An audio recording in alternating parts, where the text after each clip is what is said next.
Welcome to Alaksha issue TNPSC channel. இந்த வீடியோவில் நம்ம எதை பற்றி பார்க்க போகிறோம் அப்படின்னா, இலக்கியங்களை படைத்த சான்றோர்களை சில சிறப்பு பெயர்கள் கொண்டு அழைப்பது நமது தமிழ் மரபு.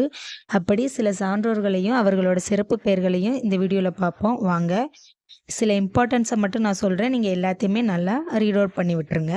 இப்போ கம்பரை கவி சக்கரவர்த்தி, கல்வியில் பெரியவர் அப்படின்னு அழைப்போம்.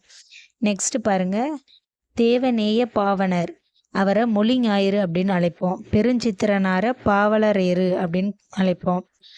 நெக்ஸ்ட்டு கீழே பாருங்கள், வீரராகவ முதலியார் அந்த கவி அப்படின்னு அழைப்போம். இதில் கொஞ்சம் டிஃப்ரென்ஸை நல்லா பார்த்துக்கிறோங்க.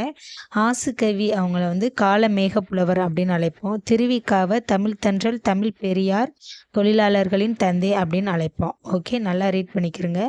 இந்த வீடியோ உங்களுக்கு பிடிச்சிருந்துச்சுன்னா லைக் பண்ணுங்கள், ஷேர் பண்ணுங்கள். மறக்காமல் இது போன்ற வீடியோக்களுக்கு நம்ம சேனலை சப்ஸ்கிரைப் பண்ணுங்கள்.